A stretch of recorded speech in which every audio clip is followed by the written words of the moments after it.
You said earlier, speaking of knowing who you are, that privacy in most network environments, especially the internet working environment, is a myth.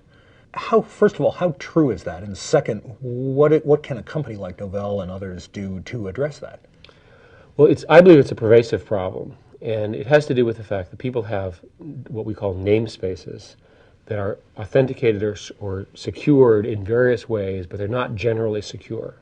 We, Novell, have brought out our technology in the form of a website called Digital Me, www.digitalme.com, which is a place where you can keep all of your credentials and where you can decide, you the consumer, you can decide which credentials are shown to which website, which service, and so forth. These are generally known as wallet services, and we believe that a strong consumer-driven wallet model is the only way out of this. You may not be aware that when you log into a computer and you use the network, it stores something called a cookie on your computer.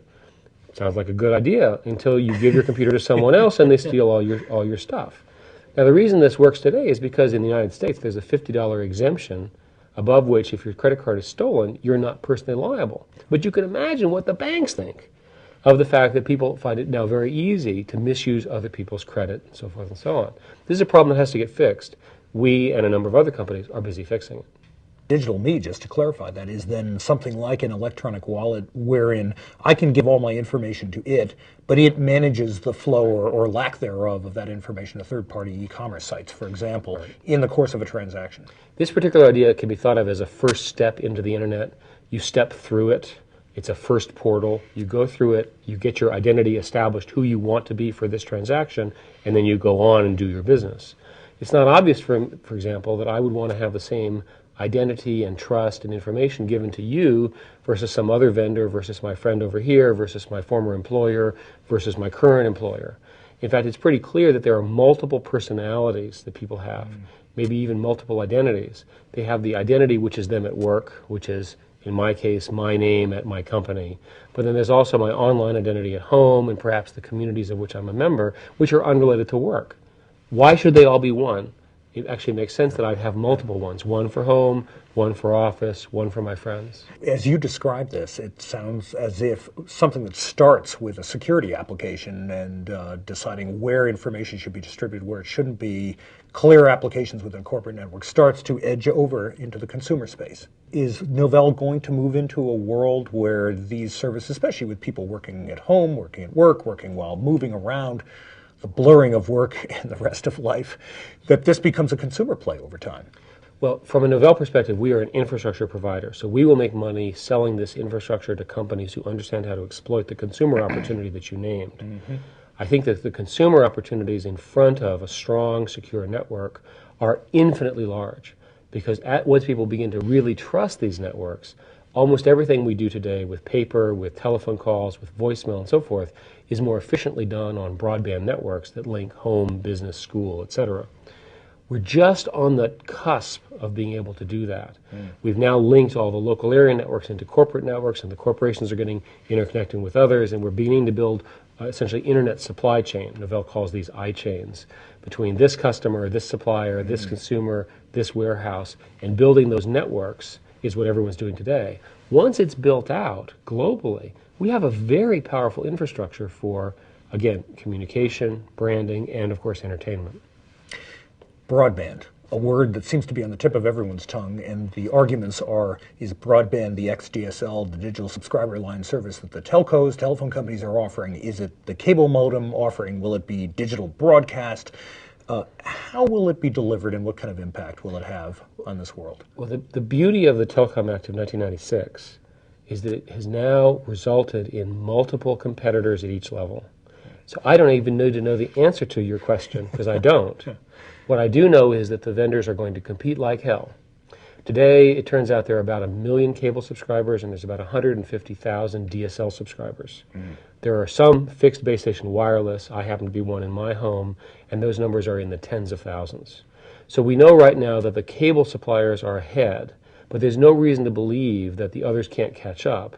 And we also know that the broadband solutions in the United States are growing very rapidly. In most cases, they're doubling to quadrupling every year.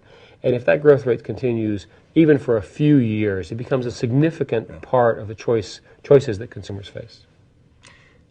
Do you worry from your position at Novell as you're enabling this wonderful new internet economy in some very high-powered applications of the same about the things that politicians these days are talking about quite frequently, the so-called digital divide? Sure. Is public policy, I mean, obviously it's in the realm of your consideration, but how does that fit into the rollout of corporate networks in the eyes of your clients as well as your own workforce looking at issues like that? Well, certainly from the standpoint of the day-to-day business, our customers are making corporate decisions because our customers are primarily corporations. Yeah. At a public policy level, my company and myself and many other people in the industry are very focused on addressing the digital divide concern. Many of us participated in a series of events which began with something called Net Day to wire the schools of America. And we are well along the path of wiring the schools. There are now innovative attempts to use computer technology and software for math teaching and English teaching and so forth, as well as state and national norming around the use of those tests. So that's an example of where something we started a few years ago has had a very significant effect on what has traditionally been a very change-resistant group, namely the education establishment, in fact, the education monopolies. Now, there are many other things that we need to do for this. It's pretty clear that by the time we're done, most internet access for consumers and most electronic mail access will be free because it'll be subsidized by everything else. Because all of the business strategies that we see today in the industry begin with a ubiquity strategy. Let's go get everybody. So it may very well be that the consumer experience will not be unlike television in that their straightforward and trivial use of network services will be subsidized by the goods and services that they purchase. And that would be a good outcome because then there is no issue as to access. Fascinating. Meaning that business models that today look like the exceptions rather than the rule. Free PC from Idealab, Net Zero in the internet service provision space, FreeServe in the UK. These isolated examples where the baseline connectivity service or access device are given away, quote unquote, in exchange for a relationship with the consumer. Sure. That you're saying is actually the way of the future. Well, we believe very much that relationships will define the value proposition of this new model.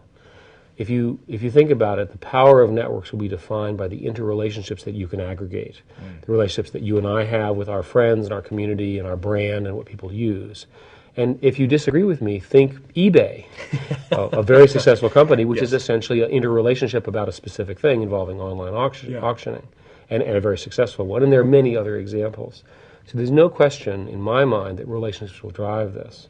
I also believe that the capital markets will subsidize the aggregation of eyeballs, that is the construction of these relationships, for some years. That the banks and venture and the capital markets are willing to lose large amounts of money now in return for aggregating businesses and customers. There is a previous example of this that worked very well, which is America Online. And if you remember, over the last 10 years, most of the years, America Online didn't make any money, and people were incredibly critical of America Online's accounting standards around aggregation of customers and so forth. And yet now America Online, a hugely successful company, controls about 40% of the online business in the United States. Yeah, 18 million customers. It's becoming enormously profitable as a result of that. So, I mean, you're referring to the period of time when all of us would walk in airports and you pick up a bunch of magazines and AOL discs would come raining out of them if they had anything to do so with. we always forget this. Yep. Maybe it's because people go to business school and they're taught these traditional models. But the fact of the matter is that in these new markets, you need a content aggregation, a market share strategy.